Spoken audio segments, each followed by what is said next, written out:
Assalamualaikum warahmatullahi wabarakatuh. Selamat siang.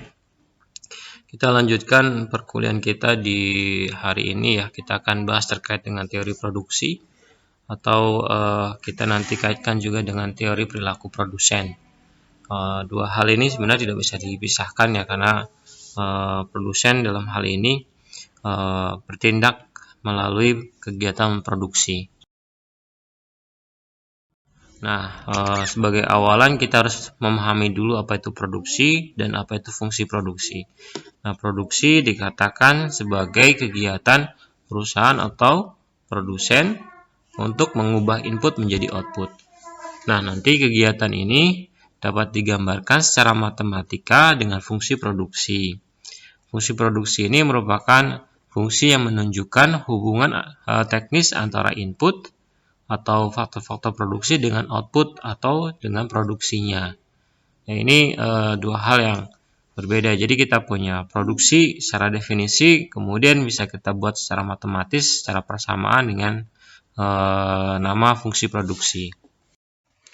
Ini contoh fungsi produksinya ya, di mana Q sama dengan fungsi dari K, L, T, etc. ini ETC dan lain-lainnya. K itu adalah capital atau modal, L itu adalah tenaga kerja, T-nya adalah teknologi. Jadi kita boleh mengatakan bahwa kalau produksi itu dipengaruhi oleh modal, tenaga kerja, teknologi, dan lain-lain. Dan lain-lain di sini banyak, seperti energi ya, bahan bakar, listrik, ini bisa dimasukkan ya. Yang lainnya semisal depresiasi gedung, depresiasi mesin juga bisa. Nah, intinya ini kita mau menghubungkan secara teknis antara key, antara output, antara produksi dengan inputnya, dengan faktor-faktor produksinya. Nah, fungsi produksi dibagi dua, ada fungsi produksi jangka pendek dan ada fungsi produksi jangka panjang. Fungsi produksi jangka pendek merupakan fungsi produksi di mana produsen itu menggunakan input, dua input atau lebih, di mana salah satunya ada input tetap dan ada input variabel. Jadi ketika input yang digunakan itu terdiri dari input tetap dan input variabel, maka itu merupakan fungsi produksi jangka pendek. Nah, input variabel ini meliputi input di mana dia akan berubah jika jumlah output yang diproduksi juga berubah.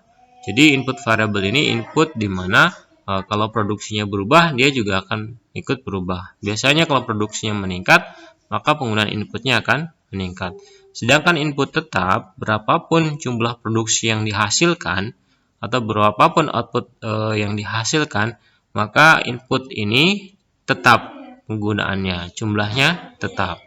Ya, ini dasarnya seperti itu. Jadi kita biasanya mengasumsikan untuk input tetap itu dia steris paribus, artinya tidak berubah berapapun produksinya. Sebagai contoh, misalnya tadi saya katakan ada depresiasi gedung ya. Depresiasi kalau menggunakan rumus nilai ekonomis itu tiap bulan atau tiap tahun itu dihitung dengan nilai yang sama dalam satuan rupiah. Misalnya 100 juta ya, sudah 100 juta terus dari setiap tahun sampai umur ekonomisnya itu habis. Ini yang disebut dengan input tetap. Jadi berapapun produksinya ya, sewa gedungnya atau biaya depresiasi gedungnya tetap sebesar itu. Ya, sedangkan kalau input variabel banyak, tenaga kerja kalau outputnya meningkat ya tenaga kerjanya juga mesti dibutuhkan meningkat. Kalau tidak tenaga kerjanya meningkat, modalnya meningkat. Nah, secara matematis contohnya adalah seperti ini ya. Kita memiliki fungsi produksi di mana ini hanya dipengaruhi oleh L saja, oleh tenaga kerja saja. Nah, ini dengan kata lain kita menyimpan salah satu input, yaitu input tetapnya. Input tetapnya kita tidak masukkan dalam persamaan. Artinya apa? Artinya Q-nya atau outputnya atau total produksinya itu hanya dipengaruhi oleh tenaga kerja.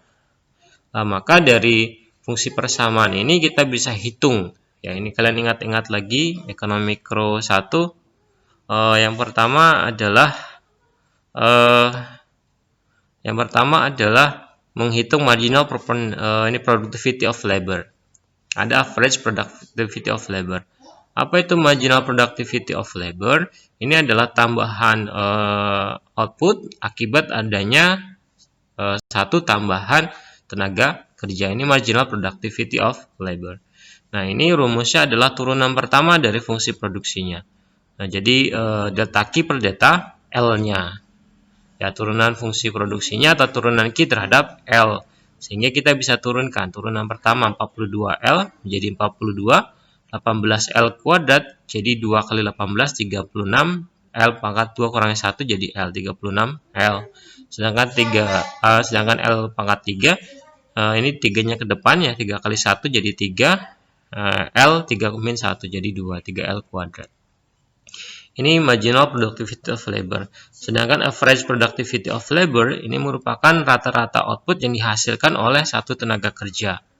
Ini rumusnya berdasarkan ini tinggal dibagi saja dengan L. 42L bagi L jadi 42, 18L kuadrat bagi L jadinya L-nya hilang 1, 18L, L pangkat 3 jadinya L pangkat 2. Ini ya contoh matematis dari fungsi produksi jangka pendek. Nah, ini kita bisa perhatikan ya, berdasarkan rumus yang tadi kita bisa hitung berapa marginal productivity of labor-nya, berapa average productivity of labor-nya. Misalnya L-nya adalah 1, nanti total produksinya kita masukkan ke rumus tadi, dapatnya 59. Terus kita masukkan ke rumus marginal productivity of labor, dapatnya 75. Dan kita masukkan ke rumus average productivity of labor, kita dapatnya 59. Dan seterusnya. Ya, dan seterusnya. Nah, nanti dari angka-angka ini kita bisa gambarkan dalam bentuk grafik. Nanti grafiknya bisa dilihat seperti ini ya. Nanti kita punya dua kurva. Tiga kurva. Yang pertama adalah kurva total produksi. Yang kedua adalah kurva MPL dan satu lagi adalah kurva APL ya. Nah, kurva total produksi kalau kita titik-titik tadi kita gambarkan, nanti akan bentuknya dari sini, mulai dari 0. Ya, ketika tenaga kerjanya 0, maka total produksinya 0 dan seterusnya, naik sampai titik A, titik B, titik C, kemudian turun. Ya. Nah, kemudian nanti kita bisa lihat marginal productivity of labor-nya. Naik, puncak, berikutnya nanti turun. Sedangkan nanti untuk average productivity of labor-nya ini juga sama, naik, puncak persinggungan dengan MPL, kemudian turun. Nah, dari gambar ini kita bisa membagi tiga ruang untuk proses atau kegiatan produksi. Ada tahap 1, tahap 2, tahap 3.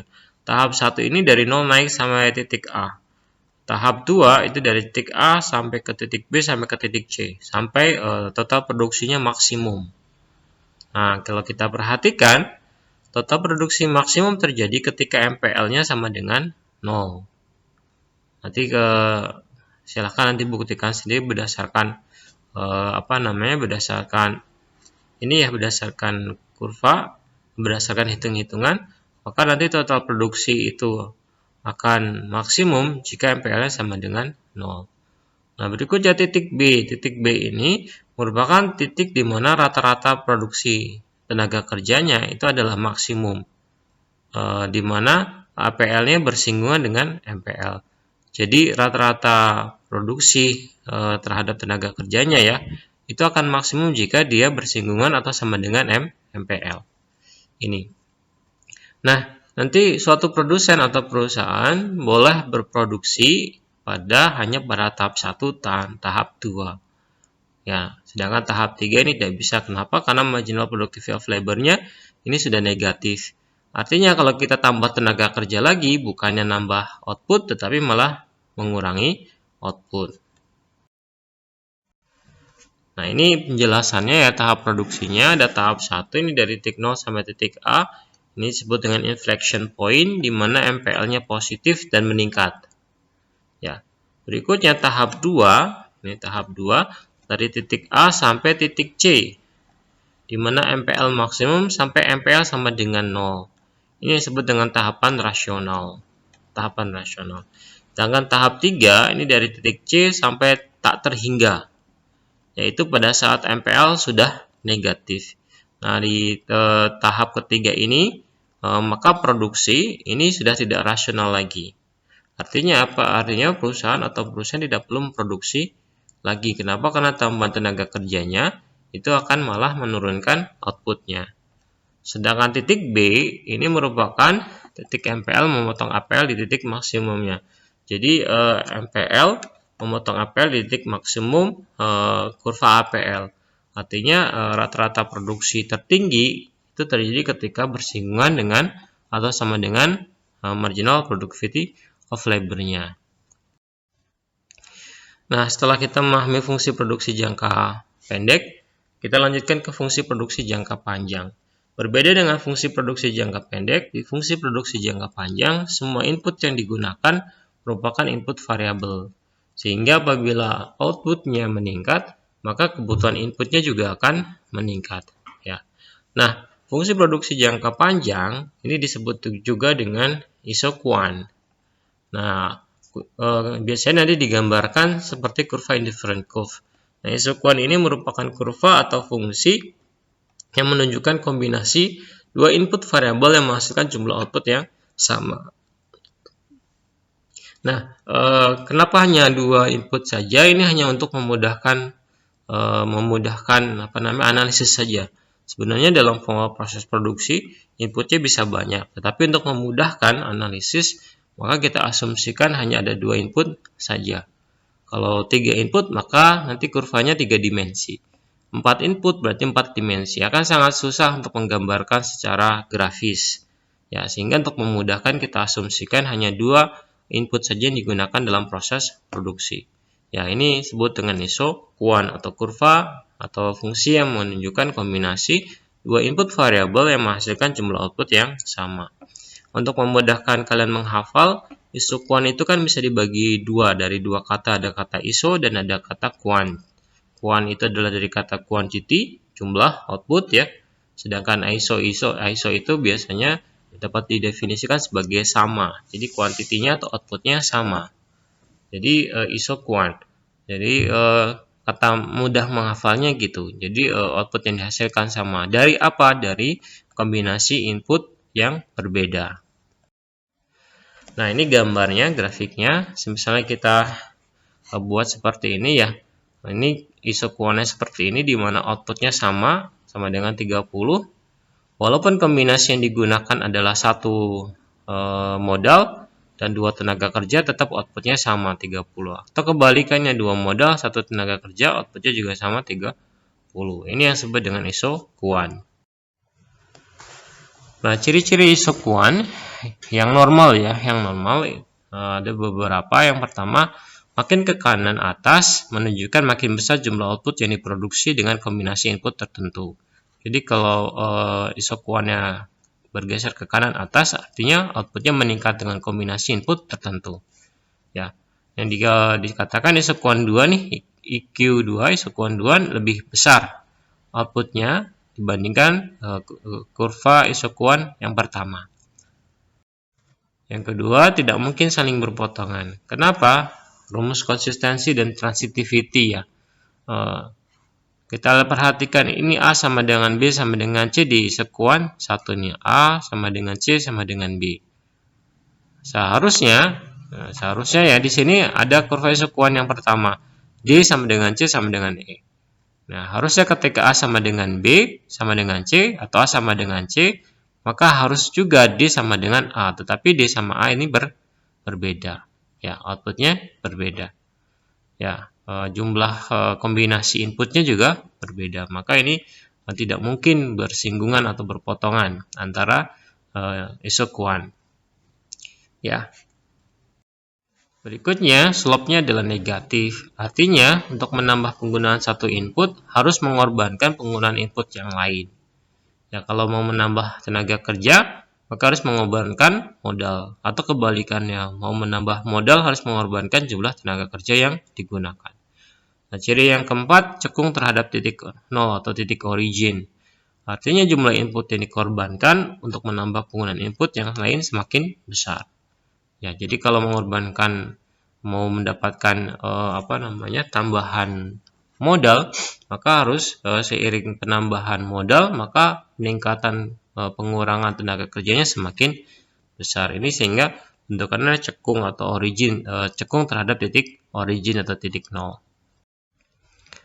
Nah, ada beberapa bentuk isokuan yang lain. Kalian nanti bisa baca di bukunya Nicholson ya. Salah satunya adalah model isokuan yang sifatnya constant elasticity of substitution. Yaitu isokuan yang berbentuk garis lurus yang menunjukkan tingkat penggantian antar input yang konstan. Ya. Yang kedua, isokuan berbentuk siku-siku atau sering disebut dengan fungsi produksi Leontief yang menunjukkan proporsi tertentu antar input yang tidak mudah untuk saling menggantikan. Ya, jadi ada dua, satu dia berbentuk garis lurus, artinya perubahan penggunaan salah satu input itu akan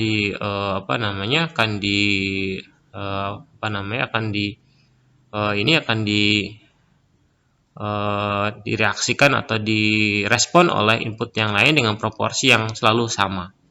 Ya, sedangkan kalau yang Leontief ini bentuknya siku-siku. Kenapa? Karena mirip dengan kalau kemarin disebut dengan perfect complementer ya kalau di indifferent curve. Kenapa? Karena ada beberapa faktor produksi yang tidak bisa digantikan dalam jumlah tertentu ya.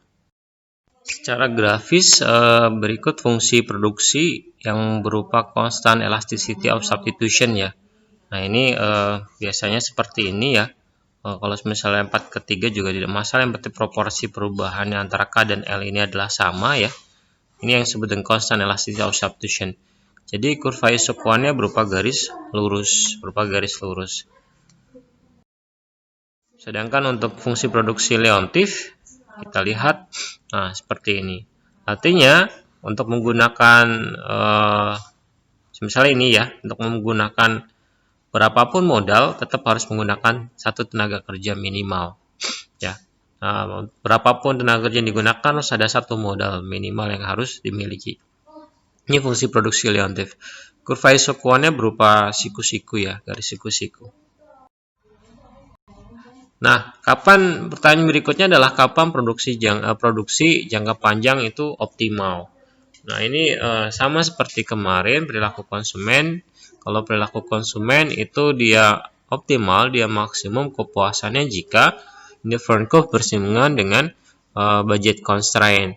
Nah, kalau di fungsi produksi jangka panjang itu optimum jika isokuan ini bersinggungan dengan isocost. Isocost ini adalah budget line-nya atau garis anggaran ya. Tapi di fungsi produksi disebutnya dengan isocost. Nah, kalau isokuan tadi iso sama kuan itu quantity, kalau isocost itu iso itu sama cost itu biaya. Jadi kombinasi dua input yang menghasilkan biaya yang sama, atau kombinasi dua input pada anggaran atau pada biaya yang sama. Ya. Nah, kapan optimal? Ketika titik A ini di mana isokuan ini bersinggungan dengan isocostnya. Nah, ada dua kemungkinan produksi yang optimal bagi produsen. Ada yang disebut dengan maksimisasi profit, ada yang disebut dengan minimisasi biaya. Maksimisasi profit itu atau maksimisasi output ya, ini merupakan kondisi di mana maksimumkan output dengan kendala anggaran tertentu. Jadi yang ditetapkan anggarannya dulu berapa maksimum seperti itu, nah berapa output yang bisa dicapai maksimumnya. Sedangkan minimisasi biaya ini dengan kendala output tertentu ya. Nah ini jadi kita targetnya adalah outputnya berapa, maka biaya ditekan sedemikian rupa agar minimum. Jadi kita punya dua kemungkinan produksi yang optimal, itu maksimisasi output atau minimisasi biaya. Nah, biasanya untuk maksimisasi output ini untuk perusahaan yang sifatnya perusahaan yang monopolis ya. Monopolis. Sedangkan kalau untuk minimisasi biaya ini perusahaan pada umumnya. Siapapun produsennya, prinsipnya adalah ini. Kita punya target output tertentu. Nah, bagaimana mengefisienkan biayanya? Ya, bagaimana biaya yang dikeluarkan itu seminimum mungkin. Nah, contoh maksimisasi output ini seperti ini. Contohnya diketahui isokuan atau fungsi produksi Q sama dengan 40L tambah 150K min L kuadrat min K kuadrat. Anggaran dimiliki oleh perusahaan adalah 4.400. Harga K-nya atau PK-nya adalah 50 dan harga L-nya adalah 20. Nah, maka kita buat isocost-nya. Isocost itu M itu adalah anggarannya tadi 4.400. harga K50 dikalikan dengan K, harga L20 kalikan dengan L. Ini kenapa seperti ini? Kita asumsikan kita membutuhkan beli capital dan menggunakan tenaga kerja ya. Jadi kita menggunakan capital dan menggunakan tenaga kerja itu berapa sih dengan anggaran 4.400. Maka ini bisa menghasilkan kombinasi tertentu sehingga jumlahnya 4.500. Rumusnya ya kita kalikan dengan harganya masing-masing. Jadi 50 kali K, 20 kali L. Nah, berikutnya ini kita jadikan fungsi constraint-nya. Nah, masukkan ke rumus fungsi Lagrange. Ya, fungsi Lagrange itu merupakan fungsi di mana kita memasukkan fungsi produksinya dengan ditambahkan constraint-nya atau iso cost-nya. Jadi ini seperti ini ya. Nanti bagaimana cari output-nya maksimumnya?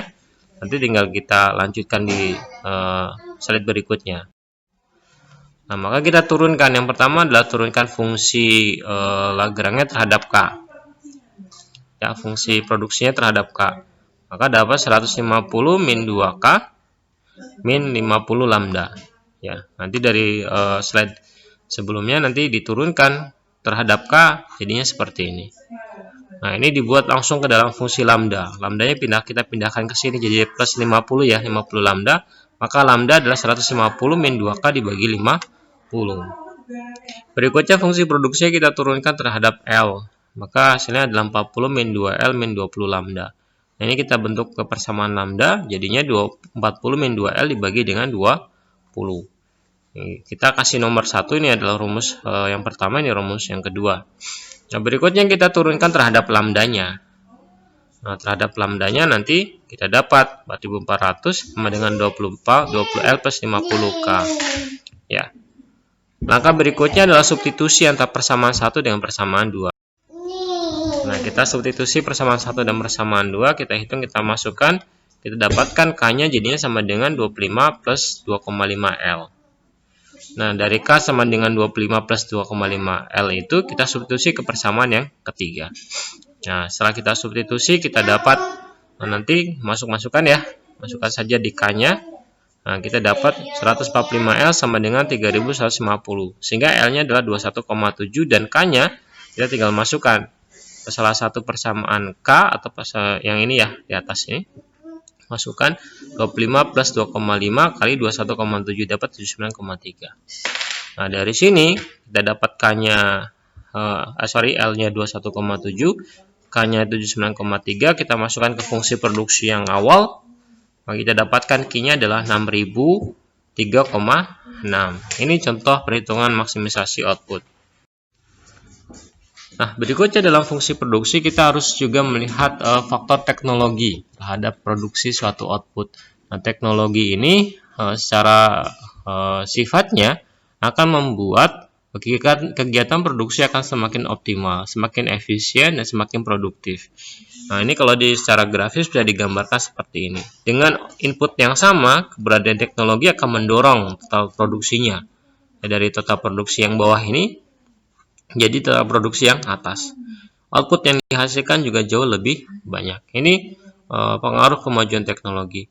Sehingga kalau kalau ada solusi, diminta solusi bagaimana suatu industri, suatu perusahaan, suatu produsen agar bisa semakin efisien, maka salah satu jawabannya adalah dengan teknologi. Ini peran teknologi sebesar itu ya. Ada dua kemungkinan dari kemajuan teknologi. Yang pertama, dengan input yang sama, outputnya jauh lebih banyak. Atau kita bisa mengurangi input yang lain, jadi inputnya lebih kecil, tapi outputnya juga sama. Tapi kalau mengurangi input ini beresiko ya. Misalnya PHK ini beresiko dalam artian harus ada demo dan segala macam ya yang terjadi, maka kemungkinan yang pertama lebih memungkinkan dilakukan oleh suatu industri atau suatu perusahaan. Nah, dalam fungsi produksi, dalam teori produksi, kita juga bahas dua hal lagi. Yang pertama adalah skala hasil atau return to scale, dan yang kedua adalah terkait dengan efisiensi. Nah, apa itu skala hasil atau return to scale? Ini merupakan perbandingan antara penambahan faktor produksi input dengan pertambahan outputnya. Nanti ada tiga kemungkinan. Yang pertama adalah increasing return to scale, yang kedua itu adalah constant return to scale, Dan yang ketiga adalah decreasing return to scale. Apa itu increasing return to scale? Increasing return to scale itu adalah suatu produksi dikatakan mengalami skala hasil yang meningkat atau increasing return to scale jika penambahan faktor produksi atau input secara seragam dengan kelipatan tertentu ini akan mengakibatkan kenaikan output dalam kelipatan yang lebih besar. Jadi kalau tenaga kerjanya meningkat dari 1 ke 2, 2 ke 4, 4 ke 6, meningkat 2, ya, maka outputnya akan meningkat misalnya dari 1 ke 3, 3 ke 6, 6 ke 9, misal. Jadi naiknya selalu lebih besar dibandingkan kelipatan dari inputnya. Ini increasing return to scale.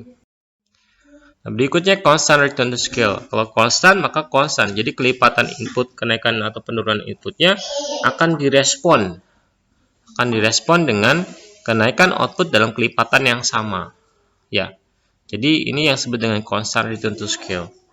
Kalau sedangkan decreasing return to scale ini kebalikan dari increasing return to scale. Jadi peningkatan kelipatan inputnya yang lebih besar ini tidak diikuti atau menyebabkan peningkatan output dengan kelipatan yang jauh lebih kecil, semakin menurun. Ini yang disebut dengan decreasing return to scale. Nah, ini yang kedua tadi yang perlu kita bahas dalam teori produksi adalah efisiensi. Nah, efisiensi sebenarnya ada 3. Yang pertama adalah efisiensi teknis, yang kedua adalah efisiensi harga, dan yang ketiga adalah efisiensi ekonomis. Yang pertama dulu, apa itu efisiensi teknis? Ini efisiensi teknis ini terjadi jika perusahaan atau unit ekonomi lainnya memproduksi output maksimum dengan input tertentu atau memproduksi output tertentu dengan input minimum. Ini mirip dengan tadi kemungkinan dari produksi bisa maksimisasi output atau bisa minimisasi input.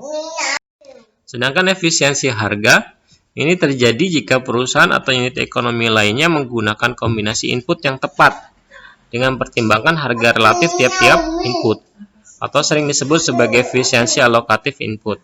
Nah, untuk memproduksi kombinasi output yang tepat dengan menggunakan harga-harga output yang tertentu atau disebut dengan efisiensi alokatif outputnya.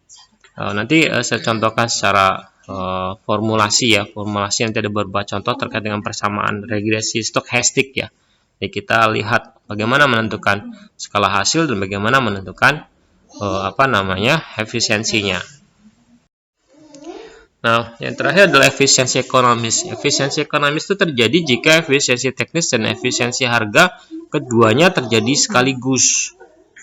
Nah, secara perhitungan efisiensi ekonomis ini bisa dilakukan dengan mengkalikan antara efisiensi harga dengan efisiensi teknisnya. Nah, maka ini sering disebut dengan efisiensi penerimaan atau revenue efisiensi. Nah, ini pendekatan grafis untuk melihat efisiensi ya. Ini kita asumsikan satu unit kegiatan ekonomi ya. Produsen ini hanya memproduksi 2 output yaitu Y1 dengan Y2. Dengan menggunakan input tertentu, maka dalam hal ini diasumsikan hanya dipakai 2 input saja ya, sesuai dengan fungsi produksi di awal. Nah, jika input digunakan secara efisien, maka kombinasi output yang dapat diproduksi akan bisa digeser dari titik A ke titik B. Kalau semakin efisien dari titik A ke titik B, sehingga efisiensi teknisnya ini bisa dinyatakan dengan ukuran OA, ini 0A dibagi dengan 0B ya. Ini yang disebut dengan efisiensi teknis dengan pendekatan grafis. Ini silakan diamati gambarnya, diperhatikan efisiensi teknisnya dari OA ke OB. Kenapa? Karena inputnya itu meningkat kombinasinya dari Y1 ke Y2 ya, meningkat dari titik A ke titik B, di mana Y1 Y2 ini output pertama menghasilkan Y1 dan Y2 pada output yang pada produksi yang kedua, sehingga dia lebih banyak dengan input yang sama ya. Nah, berikutnya efisiensi alokatifnya seperti apa? Ini efisiensi alokatif input, yaitu efisiensi dengan memperhitungkan rasio harga input yang menghasilkan penerimaan atau revenue yang maksimum ada di titik C. di mana tingkat transformasi teknis marginalnya sama dengan rasio harga input yaitu P2 per P1. Jadi marginal ada rumusnya nanti yang kita sebut dengan marginal productivity of, kalau ini P1 P2 ya, berarti kita asumsikan MPK per MPL misalnya sama dengan P2 per P1 ya. Jadi marginal teknisnya dari penggunaan inputnya sama dengan harga inputnya. Jadi kalau secara rumus, kalau MPK per MPL sama dengan PL per PK ya. Nah, pada titik C ini produksi Y1 harus tambah dengan mengurangi produksi Y2. Titik yang sama dengan titik C adalah titik D, di mana output harus ditambah dengan mempertahankan tingkat penerimaan yang sama serta kombinasi input dan output yang sama. Dengan diketemukannya titik D ini, maka efisiensi penerimaan ditunjukkan dengan OA ke OD dan efisiensi output alokatif ditunjukkan ke OB dan OD. Ya, nanti silakan sambil diperhatikan grafisnya tadi. Ini sebagai contoh penggunaan fungsi produksi ya di salah satu penelitian dari Robert Asnawi ya. Beliau meneliti terkait dengan analisis fungsi produksi usaha tani ubi kayu dan industri tepung tapioka rakyat di Provinsi Lampung. Nah, hasilnya secara empiris seperti ini. Kalau kalian perhatikan ini Y sama dengan alpha 0, X1 pangkat alpha 1, X2 pangkat alpha 2 dan seterusnya. Kalau kalian perhatikan ini sama dengan fungsi produksi dari COP12 ya. Fungsi produksi COP12. Kalau fungsi produksi COP12 dengan dua input, biasanya kan kalian menggambarkannya jadinya Q sama dengan A dikali K pangkat alpha kali L pangkat beta ya.